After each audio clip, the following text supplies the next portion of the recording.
drug dealers, thugs, gangsters, rappers, you know. It's everything that you would see on TV. This stuff is real. I mean, I've been around shootouts and things like that, but it's never like dawned on me like, oh, I could die at this moment right now. I feel like nothing I see here, nothing I see on the football field is going to be as drastic as some of the things I've seen back home. I mean, everything is there right in front of you. I mean, you take this path, and this is what's gonna happen. You know what I'm saying? Or you can go this path, and then you might have a chance to get up out of here. You might survive. With every snap, Jonathon Newsome draws the attention of NFL scouts. Coming from where he's from, that's a pretty big deal. I'm from Cleveland, Ohio, and I grew up on St. Clair Avenue.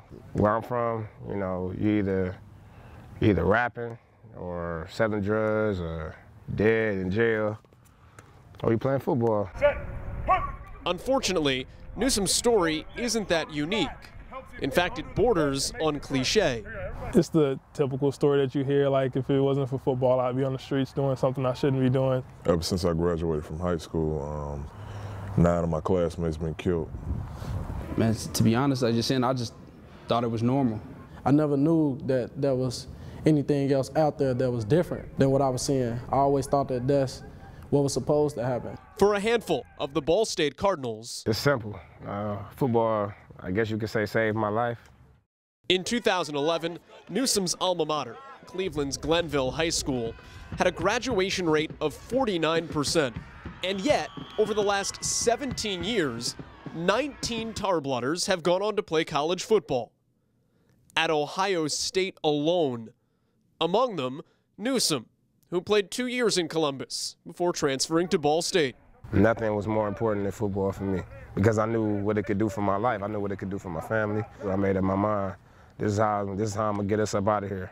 Not having to pay for Jonathon's college or to feed him now that he's away from home, Newsome's mother has done exactly that, moving not just out of Cleveland, but to Atlanta. Meanwhile, Newsome is set to graduate in 4.5 years, all thanks to football. I come out here with the sole purpose so I can feed my family. You know what I mean? I'm tired of struggling. Like when I'm out here running sprints and the last one, and we on that 30th 110. You know what I mean? What's stopping me from feeding my mother right now is 100 yards. You understand what I'm saying? Like, am I really gonna sit here and give up? That's like giving up on my mom. You know what I mean? So it's that deep. And it's a constant theme. Ain't nothing out there in the streets with trouble. That's all was out there. And I don't really want to get into no trouble, especially if I had the talent that I got in a way to at least keep my mother proud. My mom always, made it clear that you don't have to be out here selling drugs. There are other things you can do. That's why she always kept me in sports.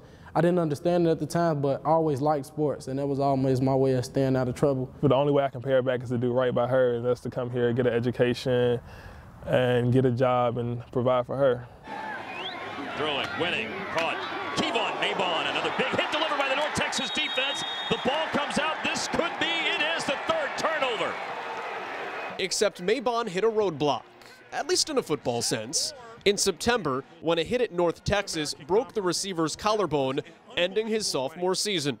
Though it's just another turn in his journey from St. Louis, Forbes magazine's third most dangerous U.S. city, where bearing down safeties certainly aren't your biggest worry.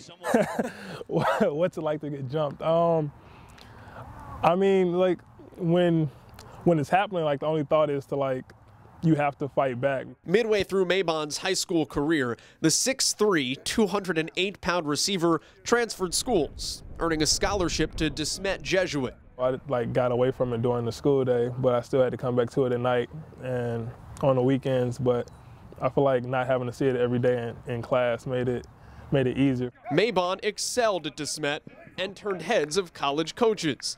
Western Illinois was the first to offer a college scholarship and a way out. I really didn't know how to react then because I wasn't used to just getting gifts like that. So that was like a big deal to me. Chicago Southsider Horactio Banks' journey to that college scholarship was a little bit different. Just ask about the day coaches Rich Skrosky and Justin Lustig showed up at his door for a home visit. It was right after people had just got done shooting out there. So I was like, man, they on their way. So I told my mother, I'll wait a couple minutes, just tell them to sit in the car. And cause I knew like it was gonna be hot outside. Like a lot of police and everybody was gonna be out. Banks's recountenance almost cavalier, as if shooting isn't headline news. Shooting is like, that's the crazy thing. People don't even fight no more. Like they'll shoot you before they'll fight you. A fact not lost on Banks, who's lost an uncle in an armed robbery. Desensitized to violence? Maybe.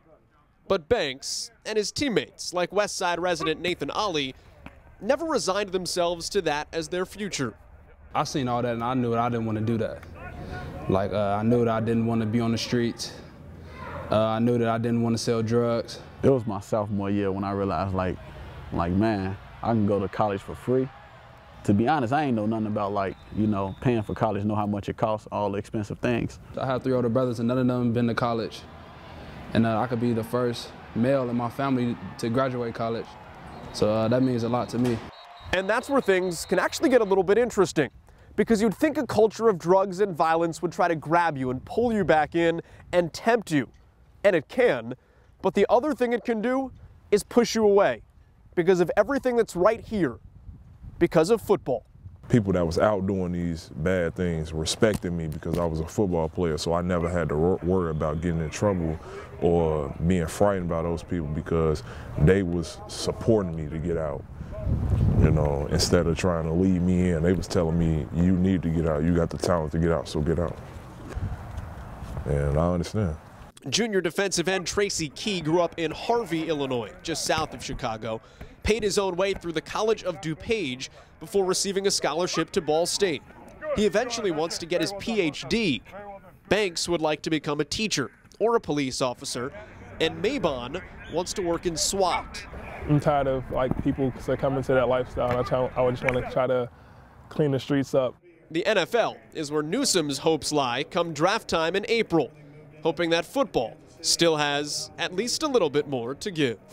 They always ask me, what you want to be when you grow up? I'm be in the NFL. I mean, that's what I do. I play football. This person here is, you know, is good with her medical stuff. She's going to be a doctor. You know, he's going to be a fireman. He likes to, you know what I mean? But me, I'm going to be a football player.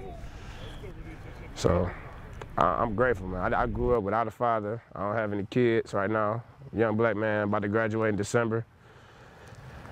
A lot of stuff to be grateful for, man. Joel Godet for BallStateSports.com.